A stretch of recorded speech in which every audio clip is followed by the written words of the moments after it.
Hey there Smite fans, this is Bersekrer, and I am here to ask you to briefly put down your swords and spells and join me in a discussion about the mentality of what goes into playing the game we love. In this series, I'll be discussing the psychology that affects the gameplay and attitudes of all those random players you'll encounter in a standard gameplay session, and attempt to offer insights into why exactly people do what they do. In this episode, we discuss the surrender at 10 attitude.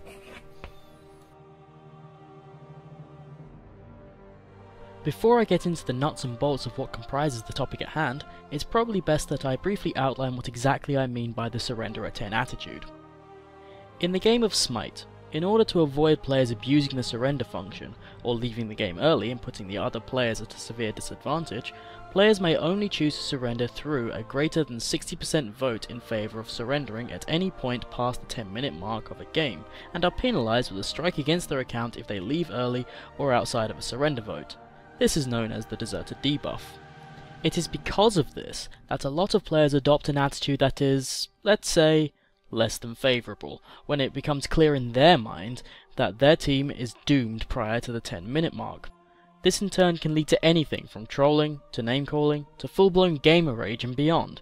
But it may surprise you to find out that all of the above is most likely as a result of one underlying fact.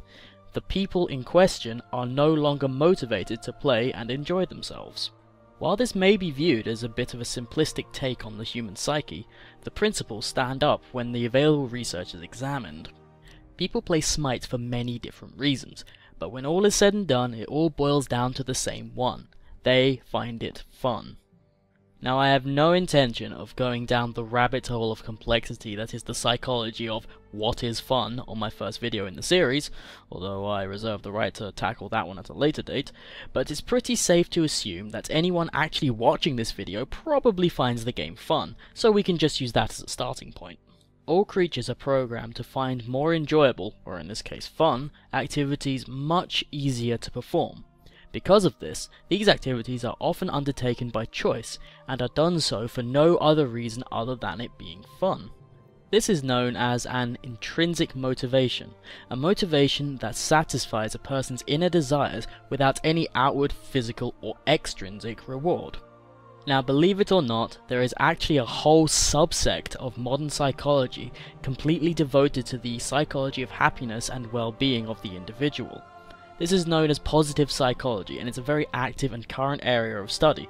I'm looking at you, psychodynamic. Within the discipline of positive psychology, it has been found that individuals require the same three basic needs to remain intrinsically motivated to continue performing a single task.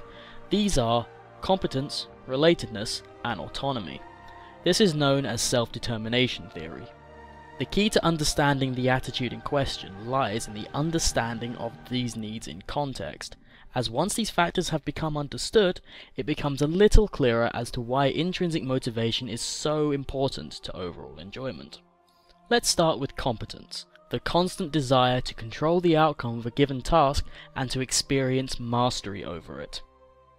It can be extremely understandable that a player could feel their competence is at risk while losing the early game, as everywhere they look, they can see evidence that their team is not doing well, whether it's in level difference, gold difference, or mastery of the map objectives.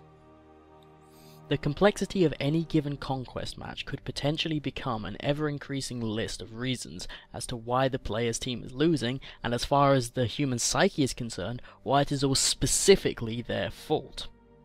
In this instance, it would not matter who is to blame for the team's current situation, or even if there is blame to be placed. As far as the mind is concerned, the player in question is no longer competent at carrying out their task. This could easily lead to a loss of confidence, and as such, could result in an inward belief that they or their team just simply does not have the capability or skill to approach winning even the smallest of encounters, let alone teamfights in the later game.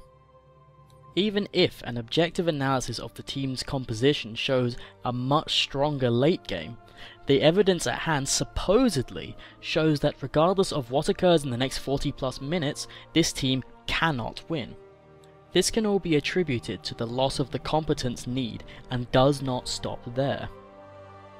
Next up, we'll look at relatedness, the ability to relate and the want to interact, be connected to, and experience caring for the outcome of a task and those connected to it. Simply put, to enjoy a round of gameplay, the player would have to feel a connection to what they're doing in order to remain motivated, which while losing early on can be somewhat difficult to maintain. When things go wrong early, there is a tendency for individuals to begin blaming each other. Under this circumstance, these players will start to unknowingly distance themselves from the game psychologically, reinforcing the mentality that everything that happens from that point on has no connection to them. This makes the situation innately less relatable from the outset, before things have even really started to go wrong. Moreover, due to the increased psychological distance from the game, the more that they blame others, the easier laying blame becomes. This begins the cycle over and over again until the player no longer has any emotional connection to the game, meaning that their departure from relatedness is absolute. If this happens, a player may simply want to surrender purely because in their mind, they no longer have any emotional connection to the outcome of the game, and more than that, they may no longer feel that they are even playing the game, just waiting for it to end. This will more than likely lead to a resentment of the situation and indeed the other players, further decreasing the individual's relatedness and causing the cycle of distancing themselves to continue unabated. This fact in particular becomes exacerbated should an initial 10-minute surrender fail. At this point, not only will the player no longer feel any connection to the game, but their resentment of the other players will increase even faster as they begin to feel that they are purposefully trapping them in a losing battle. This may not be the case, but the loss of relatedness may very much cause an us and them mentality among teammates. This is how important relatedness to the task is. Finally, we come to autonomy, the desire to be an individual and self-sufficient, although not necessarily separate from others. The easiest way of putting this in a Smite context is that everyone wants to have good stats at the end of a game. Everyone wants to feel that they have personally done well in any given match. However, the desire to do well individually is pointless unless the team wins. Therefore, each player's innate desire is to feel like their individual actions make a difference in a positive way to the overall performance of the team. In a losing game, the ability to remain autonomous is almost impossible, as regardless of how well the individual is doing, because the game is losing, their actions are still only equal to the rest of the team.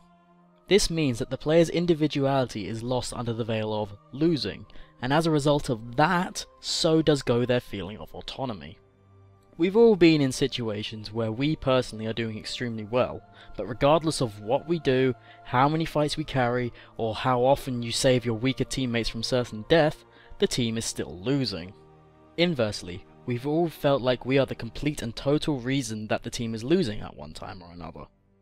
In either case, the feeling arises that the team is not functioning as a unit, which in turn causes the feeling that regardless of what you do, you cannot make a difference, thus further reducing the feeling of autonomy.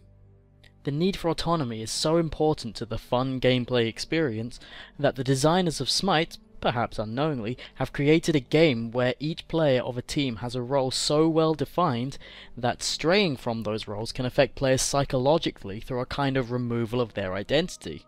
This is seen a lot in games where players try to use an unconventional team composition that goes against current meta, such as an assassin support or a hunter solo. These things technically work, but are so very different to established autonomous roles that they are immediately met with a distrust that quite often extends all the way up to the post-match lobby, regardless of who won. Now that's not to say that every game with a non-traditional team composition is doomed to fail, but it just shows how important the feeling of autonomy is. Simply put, people like things to go right, and stepping out of the norm questions the very concept of self-sufficiency. This also happens when a team is losing. So what does this all mean?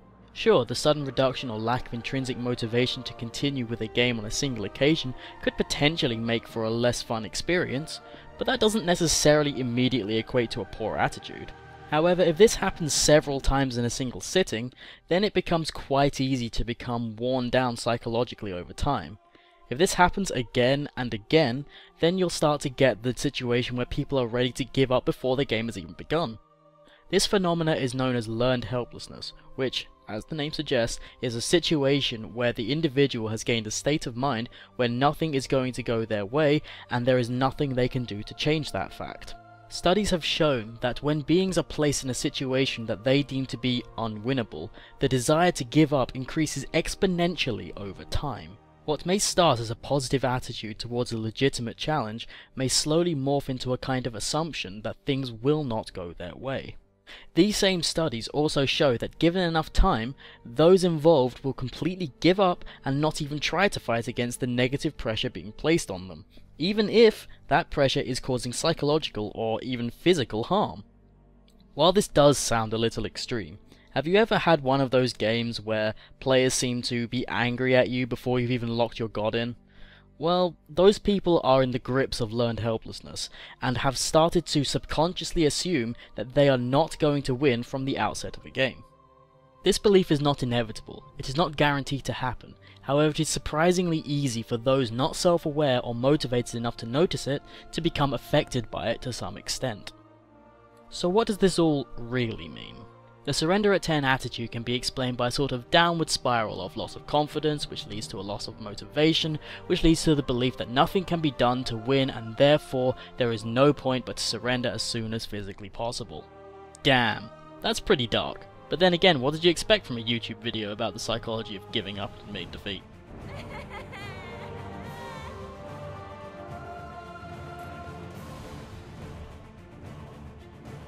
Despite all that doom and gloom, there's no need to worry, because there are ways to easily avoid developing the surrender at 10 attitude while sitting on that million match losing streak, if you feel yourself going down that road. Firstly, take regular breaks. The key reason why people start feeling helpless is because they feel stuck and doomed to repeat the same situation over and over. By physically getting up from your computer, walking away, getting some air and maybe even a drink or food, you can calm down, reset your stress levels, and evaluate whether or not you've just played enough for that day. Next, try something new. It's easy to get trapped in a downward spiral if you're just building the same things on the same gods over and over. By changing up what you're doing regularly, whether it be the god, the build, the game mode or whatever, you can avoid getting stuck in your destructive patterns and keep your mind open to change. Finally, keep in mind that there are no real stakes involved. Ultimately, this is just a game. Obviously that fact means different things to different players, such as pro players and the like, but in everyday gameplay, the worst thing that any player can risk is their particular rank in League.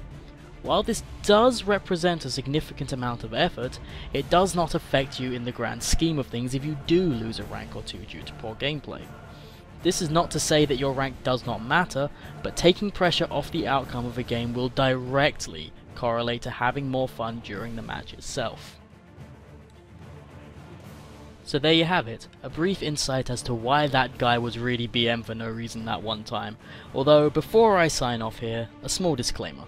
I am not stating, nor did I ever at any time state that everyone will feel this way or be affected in the same way. One of the great ironies of psychology is that it's so focused on the individual that we are all subject to individual differences and as such will experience phenomena and interactions in our own specific and very different way. The very fact that you have watched this far in this video means that you will probably react to this situation differently than another person who has not. It is because of all of this that I ask you to just respect each other, have fun, and let people be themselves. It'll be a lot less ragey in the long run. You stay classy, internet. Thanks for watching.